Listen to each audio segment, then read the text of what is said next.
યોજાયેલા સમૂહ લગ્નમાં જે છે એક હોબાળો થયો છે. આયોજકો હજુ સુધી નથી આવ્યા. વરરાજા પણ જે છે અત્યારે રખડી પડ્યા છે. આપણી સાથે વરરાજા છે, આપણે એમની સાથે વાત કરીશું. ભાઈ, શું કહેશો? આજે તમારા લગ્ન છે, તમે આવ્યા છો, પણ અહીંયા કોઈ વ્યવસ્થા નથી, શું પરિસ્થિતિ છે?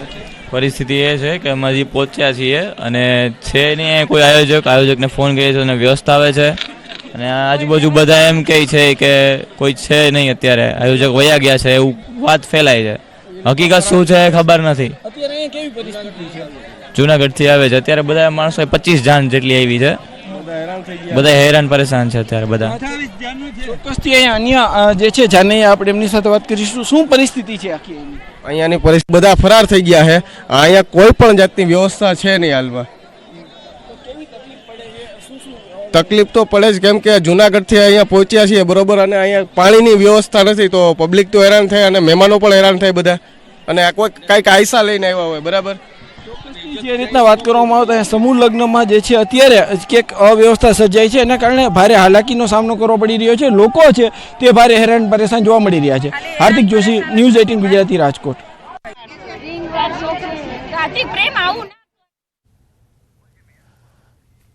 તો લોકોએ મેયરની ગાડીનો પણ અહીંયા ઘેરાવ કર્યો. સમૂહ લગ્નમાં મેયરની ગાડી અહીંયાથી જઈ રહી હશે અને લોકો તેમણે જોયા કે અહીંયા મેયરની ગાડી જઈ રહી છે, તો આ તમામ જે લોકો છે તેમણે એમની ગાડીનો ઘેરાવ કર્યો હતો અને આ મામલામાં તેઓ હસ્તક્ષેપ કરે તેવું કહ્યું છે. હાલ મેયર નયનાબેન આપણી સાથે જોડાયેલા છે.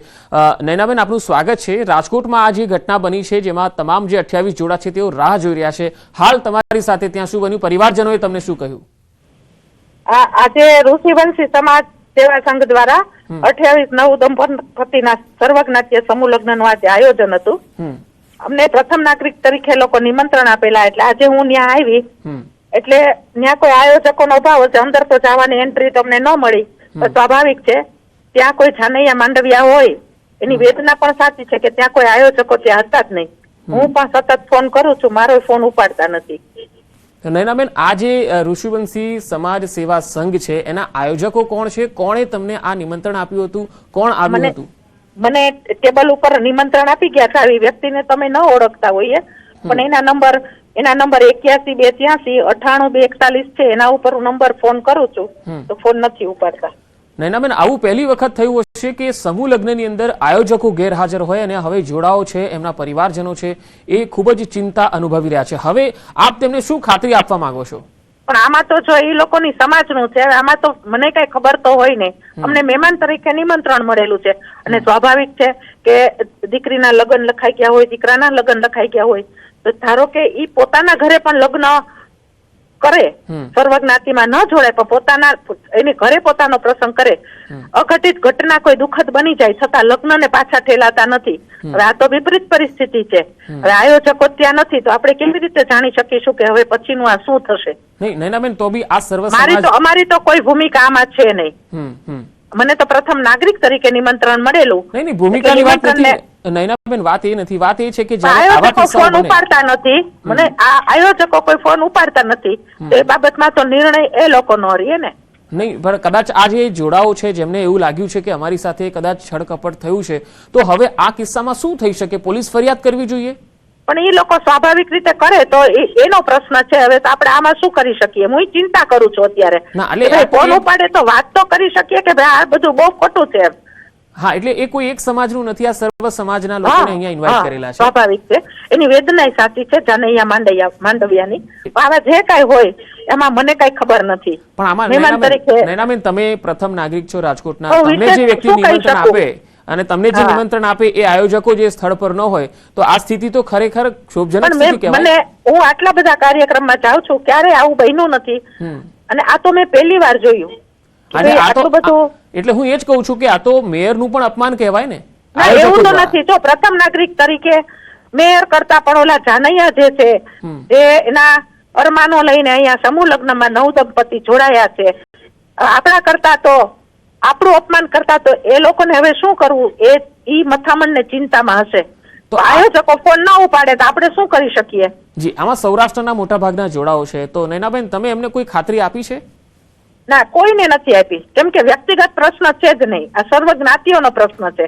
આયોજક ટીમે જે આયોજન કર્યું હોય એમાં આપણને તો આમંત્રણ આપેલું છે એટલે મહેમાન તરીકે ગયા હતા. વિશેષ ભૂમિકામાં હું કઈ આમ છું નહીં.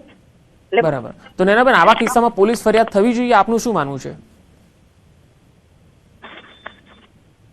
હાલો,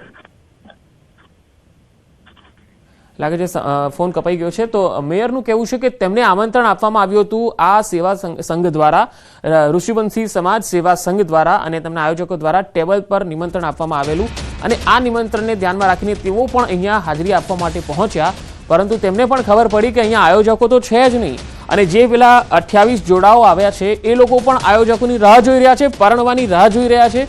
અને આજની સ્થિતિ જે છે એ ખૂબ જ ચિંતાજનક તેમના માટે લગ્નના દિવસે જોવા મળી, કારણ કે આજનો દિવસ એટલો ખુશીનો હોય છે, કારણ કે નવવધુ જે છે, નવ દંપતી હોય છે, એ એકબીજાના જીવનમાં આવી અને નવા જીવનની શરૂઆત કરતા હોય છે. પરંતુ આજનો દિવસ આ 28 જોડાઓ માટે કેટલી કપરી અને કેટલી વિકટ સ્થિતિમાં તેઓ મૂક્યા હશે તેમને, કારણ કે આયોજકો અહીંયા છે નહીં. મેયર આવ્યા, ઇન્વિટેશન હતું એટલા માટે, પરંતુ અહીંયા આયોજકો ન દેખાતા મેયરે પણ ત્યાંથી બહાર નીકળી ગયા, કેમ કે બહારથી જ તેઓ બહાર નીકળી ગયા. જ્યારે આ પરિવારજનો જે જોડાના પહોંચેલા છે તેમણે મેયરની ગાડી જોઈ તો તેમણે ઘેરાવ કરવાનો પ્રયત્ન કર્યો, મેયરને રજૂઆત કરવાની કોશિશ કરી. જો કે નૈનાબેનનું કહેવું છે કે આવા કિસ્સામાં સમાજ દ્વારા જ્યારે આવા પ્રકારના આયોજનો થતા હોય ત્યારે જે તે પરિવારજનોએ અને સમાજના લોકોએ જોવું જોઈએ કે આવા બનાવો કેમ બન્યા છે, અને આમાં પછી એક્શન પણ શું લેવું એ પરિવારજનોએ પોતાની રીતે નક્કી કરી અને એક્શન લેવું જોઈએ. પરંતુ આ યોગ્ય નથી. સમૂહ લગ્નમાં ક્યારે આવું બન્યું નથી. નૈનાબેન પોતે પણ કહી રહ્યા છે, જેઓ રાજકોટના મેયર છે, કે પહેલી વખત આવું સમૂહ લગ્નનું આયોજન કે જ્યાં આયોજકો ન હોય, આવું પહેલી વખત રાજકોટમાં અથવા તો મને લાગે છે ગુજરાતમાં આવું બન્યું હશે, કારણ કે કોઈ જગ્યાએ એવું નથી હોતું કે સમૂહ લગ્નનું આયોજન થાય અને આયોજકો કોઈ જ ન હોય, અને અહીંયા બધા જ લોકો 3-3, 4-4 કલાકથી આવીને બેસી રહ્યા હોય, પરંતુ કોઈ જ કાર્યક્રમના ઠેકાણા ન હોય. આ પહેલી વખત રાજકોટનો આ બનાવ બન્યો છે, અને હવેનો જે આ બનાવ છે એ આવનારા ઘણા બધા સમૂહ લગ્ન માટે પણ એક દિશા સૂચક બની રહેશે, કારણ કે આવો બનાવ ફરી ન બને એ ખૂબ જરૂરી છે. 28 જોડાઓ લગ્નની રાહ જોઈ રહ્યા હતા, તૈયાર થઈને બેઠા છે. વર અને વધુ બંને પણ સાજ શણગાર સાથે ચોરી પર આવી અને તૈયાર રાહ જોઈ રહ્યા છે કે હવે કોઈ બ્રાહ્મણ બંધુ આવે, તેમના લગ્ન કરાવે. આયોજકો છે કાર્યક્રમને સુચારુ રૂપથી આગળ વધારે, પરંતુ અહીંયા તો કોઈ જ વ્યવસ્થા નથી, કોઈ આયોજક જ નથી. જે મેયરને નિમંત્રણ આપ્યું એ મેયર ત્યાં આવ્યા, મેયરને પણ અહીંયા લાગ્યું કે અહીંયા તો કોઈ જ નથી દેખાતું આયોજકો. તો આ કેવી સ્થિતિ? અહીંયા ખરેખર જે જાનૈયાઓ છે એમના સન્માનનો તો સવાલ છે જ છે, પરંતુ સાથે સાથે જે રાજકોટના પ્રથમ નાગરિક અને મેયર નૈનાબેનને જે ઇન્વાઇટ કર્યા અને તેમને પણ અહીંયા આગળ પાછું જવું પડ્યું, આ પણ એક અપમાનજનક સ્થિતિ જ કહેવાય. અને જે પણ આયોજકો છે, ઋષિવંશી સમાજ સેવા સંઘના જે આયોજકો છે, તેમની સામે એક્શન લેવાવા જ જોઈએ. કાયદાકીય રીતે જે પણ થઈ શકતું હોય એક્શન લેવાવા જોઈએ, કારણ કે આ હોઈ શકે છે કે કદાચ છળ કપટ હોય, કદાચ કોઈ ષડયંત્ર હોય, કદાચ તેઓ ભાગી ગયા હોય. આ પ્રકારની અત્યારે તો અટકળો છે કે આયોજકો નથી દેખાઈ રહ્યા, ભાગી છૂટ્યા છે, અને જે રીતે તેમના પરિવારજનો કહી રહ્યા છે કે વયા ગયા છે.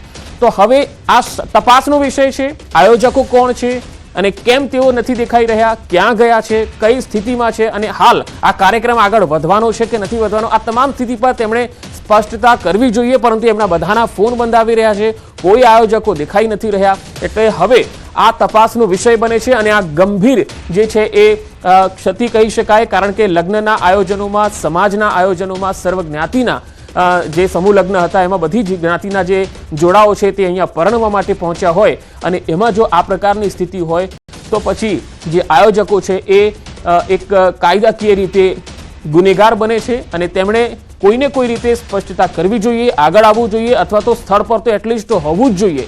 અને આયોજકો કોઈ એક કે બે વ્યક્તિ તો હોઈ ન શકે. આટલું મોટું આયોજન હોય ત્યારે આયોજકોની ટીમમાં પણ ઘણા બધા મેમ્બર હશે, તો એમાંથી પણ કોઈ મેમ્બર નથી દેખાઈ રહ્યા. અહીંયા મહેમાન તરીકે જે મેયરને આમંત્રણ મળ્યું હતું એ મેયર પણ અહીંયા આવીને પાછા ગયા, કારણ કે એમને પણ ખ્યાલ આવી ગયો કે અહીંયા તો કાર્યક્રમના નામે મીંડું છે, અહીંયા કશું જ દેખાઈ નથી રહ્યું, માત્ર બધા આવીને ઊભા છે, પરંતુ અહીંયા કોઈ આયોજકો દેખાઈ નથી રહ્યા.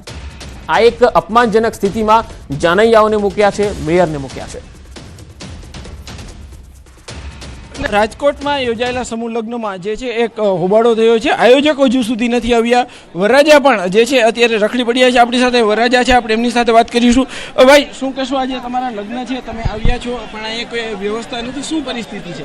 પરિસ્થિતિ એ છે કે અમે હજી પહોંચ્યા છીએ અને છે નહીં કોઈ આયોજકને ફોન કરીએ છીએ અને વ્યવસ્થા આવે છે, અને આજુબાજુ બધા એમ કહે છે કે કોઈ છે નહીં, અત્યારે આયોજક વયા ગયા છે, એવું વાત ફેલાય છે.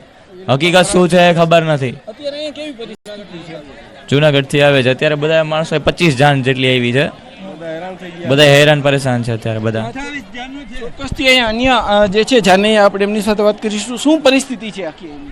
અહીંયાની પરિસ્થિતિ બધા ફરાર થઈ ગયા છે. અહીંયા કોઈ પણ જાતની વ્યવસ્થા છે નહીં હાલમાં.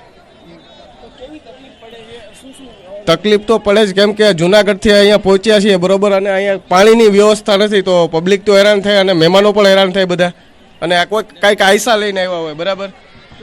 જે રીતના વાત કરવામાં આવતા હોય સમૂહ લગ્નમાં જે છે અત્યારે ક્યાંક અવ્યવસ્થા સર્જાઈ છે એના કારણે ભારે હાલાકીનો સામનો કરવો પડી રહ્યો છે. લોકો છે તે ભારે હેરાન પરેશાન જોવા મળી રહ્યા છે. હાર્દિક જોશી, ન્યૂઝ 18 ગુજરાતી, રાજકોટ.